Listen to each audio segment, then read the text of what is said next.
Hello friends, स्वागत है आप सभी का आज की वीडियो में। आज की ये वीडियो काफी बेहतरीन होने वाली है। वीडियो पसंद आए तो कृपया लाइक और कमेंट कर दिया करें। साथ में चैनल को सब्सक्राइब करना ना भूलें। दूसरी तरफ जोंग तियानाई सिटी में सिर्फ एक दिन के लिए आया था और 4 तरह का मेडिसिन कंपाउंड डॉक्टर किरण को दे दिया गया था। उसने थोड़ा सा कुछ हिस्सा निकाल लिया था रिसर्च के लिए और बचा हुआ जितना भी हिस्सा था वह सभी जोंग अपने साथ ले गए, ताकि हो सकता है फाइट के दौरान उसे इस्तेमाल करना पड़ जाए। इसके बाद जोंग अपने साथियों के साथ ब्लिज़र्ड सिटी वापस लौट आए। इस बार टीचर लियान, हुआ और शिकिंग भी साथ में थी। वे सभी ने ब्लिज़र्ड सिटी का स्पेशल ट्रेन लिया था और ब्लिज़र्ड सिटी पहुंच गए थे। जैसे ही वे सभी ट्रेन से बाहर उतरे, सामने कुछ जाना पहचाना चेहरा नजर आ रहा था। ये लोग डेंग फैमिली के प्राइवेट बॉडीगार्ड्स या यूं कह लो कि डेंग फैमिली के सोल्जर्स थे। जोंग उन्हें देख करके सोच रहे थे। जोंग को ये लग रहा था कि डेंग फैमिली के पास अपनी खुद की मिलिट्री स्ट्रेंथ है, जो कि काफी पावरफुल है। का एक बॉडीगार्ड आगे बढ़ता है और जोंग से कह रहे थे, हेलो मिस्टर जोंग, हमें डेंग फैमिली के डेंग युआनबो ने भेजा है। वह आज रात के लिए आपको लंच में इनवाइट करना चाहते हैं। क्या आपके लिए आज का दिन ठीक रहेगा? जोंग को जब डेंग फैमिली की ओर से इनवाइट आया तो वह तो सरप्राइज हो गया। वह सोच रहे थे, हमारा तो डेंग फैमिली में कुछ खास कनेक्शन नहीं है। एक बार जरूर वह डेंसेटोंग से मिलने के लिए गया था, वह भी तो डेंसेटोंग के बुलाने पे गया था, और अब तो डेंसेटोंग भी मर चुका था। इसलिए जोंग को ऐसा लग रहा था कि डेंग युआनबो तो काफी ज्यादा दुखी होंगे और दुख के वजह से बाहर के मामलों में तो उनका इंटरेस्ट बिल्कुल कम हो गया होगा। जोंग को ये समझ में नहीं आ रहा था कि आखिरकार डेंग युआनबो का इरादा क्या है, और जोंग को ऐसा भी लग रहा था ये हो ना हो डेंसेटोंग की मौत से कुछ न कुछ रिलेटेड होगा। और जियांगनान क्षेत्र में तो डेंग फैमिली काफी पावरफुल है, और जैसा कि डेंग युआनबो उसे बुला रहा है, इसलिए जोंग को समझ में आ गया कि चलना पड़ेगा। अब तो ये इज्जत की बात है। जोंग उन बॉडीगार्ड्स को देखते हुए कह रहे थे, क्या मैं अपने साथ में कुछ फ्रेंड्स को ले जा सकता हूँ? उस बॉडीगार्ड ने शिकिंग और टीचर लियान की ओर देखा और कह रहे थे, ठीक है, आप इन्हें भी ले जा सकते हो। बॉडीगार्ड कह रहे थे, प्लीज कृपया हमारे साथ आएं। तभी जोंग, शिकिंग, टीचर लियान और हुआ वे सभी उस कार में चले गए। तभी जोंग ड्राइवर और गार्ड्स पे नजर रखते हुए वह अपने सैटेलाइट फोन को निकाल लेते हैं और शिकिंग और टीचर लियान को आंखों से इशारा करते हैं, मतलब मोबाइल फोन में चैट के थ्रू बिना बोले बात करनी है। और तीनों ने फोन में टेक्स्ट करना शुरू कर दिया। जोंग लिख रहे थे, डेंग फैमिली का बुलावा आया है लंच पे, आप लोग क्या सोचते हो? ये लोग फ्रेंडली हैं या तो फिर कुछ गड़बड़ लगता है? टीचर लियान भी लिख रही थी, ये कुछ पक्का नहीं कहा जा सकता। तभी शिकिंग ने अपने मोबाइल फोन में टाइप किया, जीतने के लिए। जोंग पूछ रहे थे, ये क्या, इसका क्या मतलब हुआ? शिकिंग बता रही थी, इसका मतलब हुआ कि अपनी साइड करना, और वह आगे टाइप कर रही थी, देखो ब्लिज़र्ड सिटी के इन्फो के हिसाब से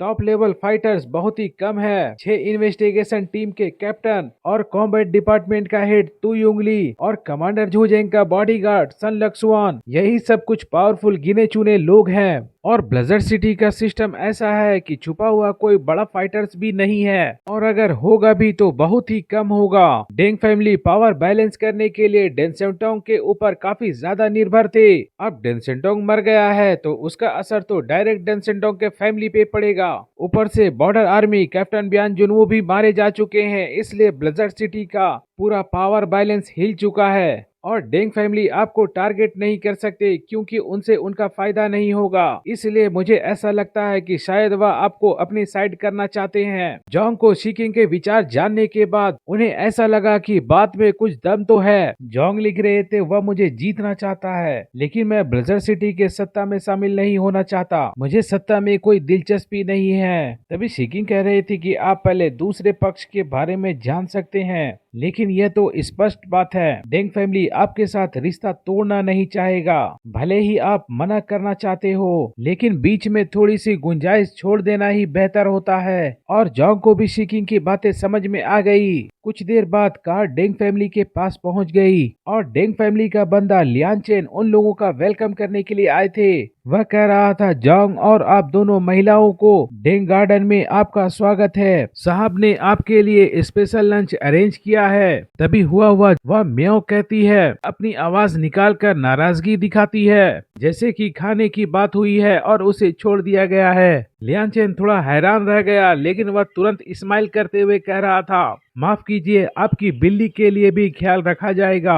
मैं बढ़िया कैट फूड आपके लिए भिजवाता हूँ। ये सुनते ही हुआ हुआ थोड़ा शांत हो गया, जैसे कि वह कह रहा हो, अब ठीक है। कुछ सुंदर लड़कियां झुककर वेलकम कर रही थी। Welcome mister Zhong, welcome miss Shiqing, welcome miss Liang. Lianchen Zhong से पूछ रहे थे, मिस्टर जोंग, ये अरेंजमेंट आपको कैसा लगा? जोंग के मन में तो ये विचार आ रहा था कि बोल दिया जाए, भाई जबरदस्त है, लेकिन फिर वह टीचर लियान और शिकिंग की वजह से थोड़ा कूल बनने के बाद कहा, अच्छा है। जोंग खुद से ही कह रहे थे, क्या मैं सही एक्टिंग कर रहा हूँ या नहीं। लियांचेंग भी काफी इम्प्रेस था। वह सोच रहा था, वाह, ये तो जबरदस्त कंट्रोल रखने वाला बंदा है। लगता है ये एपोक्लिप्स से पहले वेयर हाउस का सिर्फ एम्प्लॉय ही था, लेकिन अब ऐसा लग रहा है कि हमने तो कुछ गलत समझ लिया था। जोंग सोच रहे थे, डेंसेडोंग तो अभी मरा है, लेकिन ये खुशी का माहौल थोड़ा अजीब लग रहा है। लेकिन फिर सोच रहे थे कि लगता है बूढ़े को ज्यादा शोर शराबा पसंद है। इस end of time apocalypse world में रेड कलर देखकर लोग थोड़ा पॉजिटिव फील करते हैं। लियांचे कह रहा था, सर, जोंग और उनकी टीम आ गई है। जोंग आगे आते हैं और नमस्ते कह रहे थे, और टीचर लियान और शिकिंग ने भी नमस्ते कहा। डेंग युआनबो मुस्कुराते हुए जोंग और उसकी साथियों को देखता रहा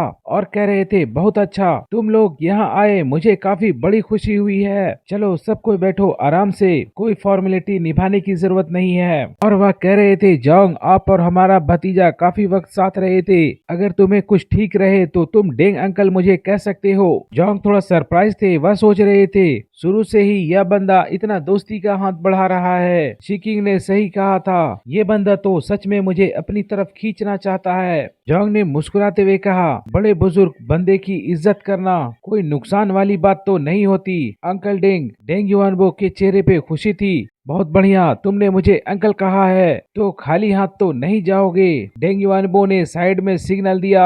एक खूबसूरत लड़की अपने हाथों में एक ट्रे जिसमें एक बॉक्स थी। डेंग युआनबो उसे आगे बढ़ाते हुए कह रहे थे, ये तुम्हारे लिए एक छोटी सी मुलाकात की निशानी है, उम्मीद है तुम्हें ये पसंद आएगी। और वह कह रहे थे, अरे, इन दोनों लड़कियों के लिए भी कुछ इंतजाम किया गया है, उनका गिफ्ट भी थोड़ी देर में मिल जाएगा। जोंग सोच रहे थे, ये खुल्लम खुला दोस्ती करना चाहता है, बिना मतलब का कोई अच्छा बन रहा हो तो कोई ना कोई गड़बड़ है। हाँ, वैसे भी थोड़ा एक्सट्रीम हो जाएगा। ये व्यक्ति तो ज्यादा सॉफ्ट लगता है, लेकिन आखिरकार इस बॉक्स में ऐसा क्या है? जोंग ने सीधा उनसे पूछ लिया, डेंग अंकल, ये क्या है? डेंग युआनबो कह रहे थे, बेचारा बच्चा, तुम बहुत ज्यादा दुख उठाए हो इन 6 महीने में, अच्छी जिंदगी तो देखी ही नहीं तुमने शायद। इस बॉक्स में जो चीज है वह तुम्हारे आधे साल के टाइम को बचा देगी, सीधा आपकी ताकत बढ़ जाएगी। जोंग काफी शौक में थे, क्या ये ताकत बढ़ा सकती है? जोंग तो इस बात पे अभी भी विश्वास नहीं कर पा रहे थे। ये कैसी प्रोडक्ट होगी? क्या ये शिलाजीत है? बेट की पावर बढ़ाएगी या तो फिजिकल स्ट्रेंथ? तभी डेंग युआनबो कह रहे थे, तुम्हें लगता है ना कि सिर्फ दूसरे के सोर्स को एब्जॉर्ब करके ही स्ट्रेंथ बढ़ाई जा सकती है? जोंग ने तो तुरंत हाँ में सर हिला दिया। डेंग युआनबो कह रहे थे, ये तो सही कहा, वो तो सब इसी तरह से अपनी पावर्स को बढ़ाते हैं, म्यूटेटेड जानवर भी इसी तरह से अपनी पावर को बढ़ाते हैं, लेकिन हम इंसान हैं। इंसान और जानवर में फर्क क्या है? हम लोग टूल्स बनाते हैं। इस बॉक्स में एक्स कंपाउंड है, ये सिर्फ हम डेंग फैमिली के लोग ही बनाते हैं। इसमें आपकी स्ट्रेंथ का ग्रोथ काफी तेज हो जाता है।